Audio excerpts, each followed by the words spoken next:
200多年前，苏格兰人亚当·斯密曾在其经典著作《国富论》中，首先提出了看不见的手的原理，貌似窥见了经济学中人文世界的真谛。《国富论》因此被公认为经济史上第一部具有里程碑意义的著作，是对现代经济学不朽的贡献。其实，在2000多年前，中国古代伟大的思想家老子撰述的《道德经》，不仅开创了中国古代哲学思想的先河，而且早已折射出现代经济的诸多思想。在老子看来，自然界有物混成，先天地生，寂兮寥兮，独立而不改，周行而不殆，可以为天下母。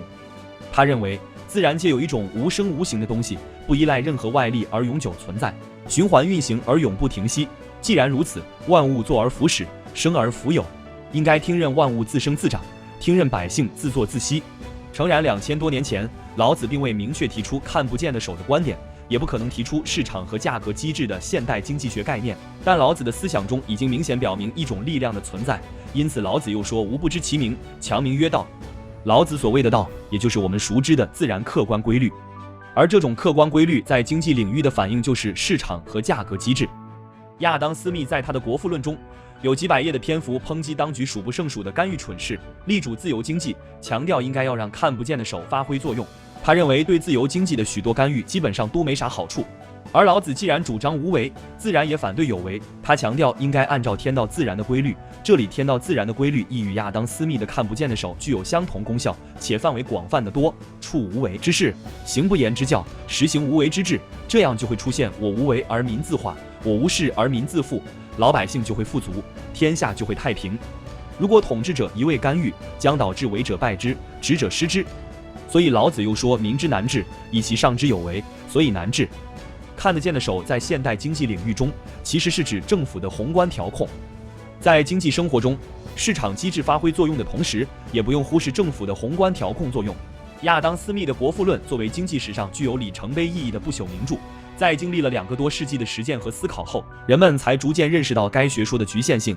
在完全竞争和市场活跃的情况下，市场和价格机制会充分发挥作用，但在存在着垄断或类似市场不灵的情况下，看不见的手的效率特征可能遭到破坏，此时需要宏观调控发挥作用。足见亚当·斯密虽为一代经济大师，在其认识上也不乏局限性。与此不同的是，2000多年前的老子在相同问题的认识上已经达到一定的智慧境界。他在看到有物混成，先天地生，寂兮寥兮，独立而不改，周行而不殆的同时，即知道有一种无形力量存在，并未反对统治阶层的适度干预，只是反对强作妄为。治大国者若烹小鲜，就是老子简正的政治主张。治理大国的道理，好比煎烹小鱼，只能适度翻动，过多的翻动就会把鱼弄乱。他又说道常无为而无不为，猴王若能守之，万物将自化。意思是猴王若能依照客观规律的法则为政，老百姓就会自生自长而得以充分发展。天道无亲，常与善人意思也是自然规律对任何人都无所偏爱，却永远帮助善于按自然规律办事的人。这一点和现代经济中当局应该把握大的方向，实行宏观调控，减少行政审批手续的观点不谋而合。与200多年前的亚当·斯密一味强调自由经济相比，老子似乎看得更为深远。在现代经济学中，有一个名称叫经纪人，其假定的含义是人是理性的利己主义者。许多学者认为，人们如果不自私，就不会有劳动积极性，就不会具有竞争的意识，政府也就无法通过政策调节经济。君子爱财，取之有道，理性的利己，亦即在利己的同时，应该考虑对其他方面的影响。老子在其《道德经》中很多篇幅谈到了争与不争，在许多道家著作中都认为老子是不主张争的，似乎老子只讲不争，并不懂其中的辩证关系。仔细分析，老子强调的是理性的竞争，有时需要以退为进，是需要遵循自然规律，不强争，也要有以柔克刚的韧性。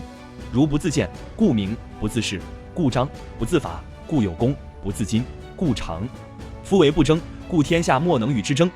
这里表面上看似乎只说不争，实际上这是一种特殊和高水平的竞争，最终实现明彰有功长。非以其无私邪，故能成其私。说的也正是因为无私，反而成就了自己的事业。另外，胜人者有力，自胜者强，也是老子主张竞争的佐证。在《道德经》的81章中，有6章谈及兵事，其主导思想是反对不义和非理性的战争。广义的讲，战争属于竞争的一种，只是其竞争的方式是武力而已。足见老子是主张竞争来提升整体活力和流动性的。在《道德经》第42章曾有这样一段话：道生一，一生二，二生三，三生万物，老子这句话本说的是宇宙起源，但放到循环经济环境中来看，这其实是一个比较理想的大循环，